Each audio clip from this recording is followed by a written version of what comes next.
اس کی تشریح کیجیے گا حسین بھائی، یہ جو کل اصرار سے پھر پریزیڈنٹ ٹرمپ نے کہلوایا کہ ان کی جو سیز فائر ہے، جو انہوں نے جنگ بندی کی ہے، یہ 2-5 دن کے لیے نہیں ہے، کیونکہ کچھ یو ایس میڈیا میں آیا تھا کہ بھئی یہ اتنا اوپن اینڈڈ نہیں ہے، یہ 4-5 دن میں ایران کو فیصلہ کرنا ہے، ادروائز پھر جنگ ہوگی۔ لیکن انہوں نے اصرار سے، ان کی پریس سیکرٹری نے کل باقاعدہ یہ کہا کہ یہ جو ہے یہ 2-5 دن کے لیے نہیں۔ ہم ایک بار پھر وہ سن لیتے ہیں تاکہ آپ اس کی تشریح کر سکیں پلیز۔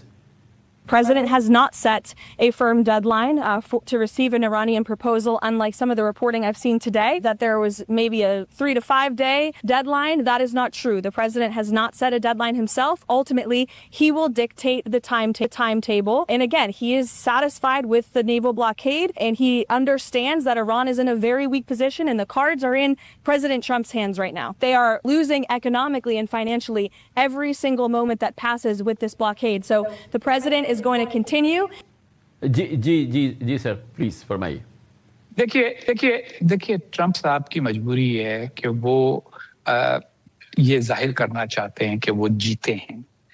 جو کچھ بھی ہوا ہے انہوں نے سوچ سمجھ کے کیا تھا، اور اس کے نتیجے میں ایک بہت بڑی کامیابی حاصل ہوئی ہے۔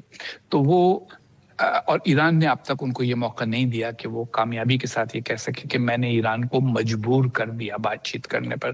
ایران کا کہنا یہ ہے کہ ہم بات چیت کریں گے، لیکن ہم بات چیت اس حال میں نہیں کریں گے کہ آپ نے ہمیں مجبور کیا ہے، ہم اس لیے بات چیت کریں گے کہ ہم اپنی مرضی سے بات چیت کر رہے ہیں۔ تو وہاں ایک گرہ پڑی ہوئی ہے دونوں کے درمیان، اور اس قسم کے بیانات پبلک میں دینا در حقیقت یہ ظاہر کرنا ہے کہ ہمارا ہاتھ ابھی بھی اوپر ہے، اور ہم ایک عنایت کر رہے ہیں کہ ہم نے جنگ بندی لوگوں کے کہنے کے اوپر کر رکھی ہے، ورنہ ہمارے پاس یہ صلاحیت ہے کہ ہم تباہی پھیلاتے رہیں اور ایران کو مکمل طور پر نیست و نابود کر دیں۔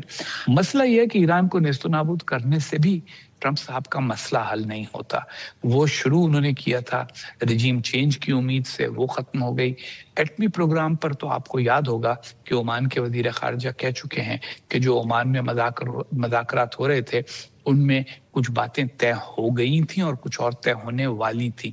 تو اس لیے وہ بس اس وقت یہ دیکھ رہے ہیں کہ کس طریقے کے ساتھ وہ کچھ ہلکی پھلکی کریڈیبلٹی کے ساتھ یہ کہہ سکیں کہ میں نے دباؤ کے ساتھ یہ بات منوائی ہے۔ آپ نے دیکھا ہوگا کہ کیرولائن لیوٹ نے ٹرم استعمال کی، he will dictate the terms۔ یہ ان کا مخمصہ ہے کہ جب تک وہ ڈکٹیٹ the terms کرتے نظر نہیں آئے ان کو اطمینان نہیں ہوگا۔ تو یہ جو بیماری ہے جس کو کہ جو عالمی معیشت کی اس وقت سب سے بڑی بیماری ہے، جو سب سے بڑی فکر لاحق ہے، اس کو میں بیماری کہہ رہا ہوں، اس کا پروگنوسس کیا نظر آ رہا ہے؟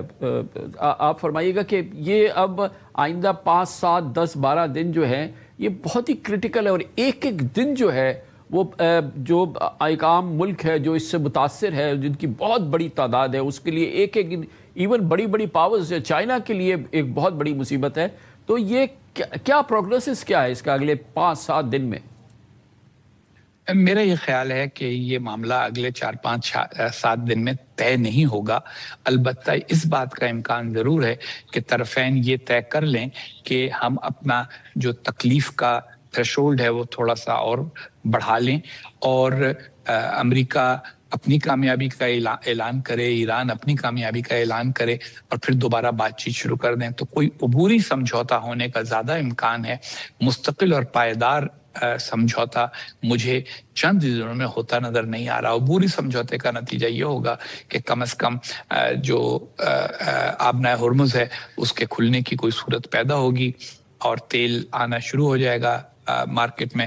اور ابھی بھی آپ کو پتا ہوگا کہ یہ جو تیل کا بیک لاگ ہے یہ کلیئر کرنے میں اگر آج بھی آبنائے ہرمز کھل جائے تو کم از کم 6 مہینے صرف بیک لاگ کلیئر کرنے میں لگ جائیں گے۔ تو لیکن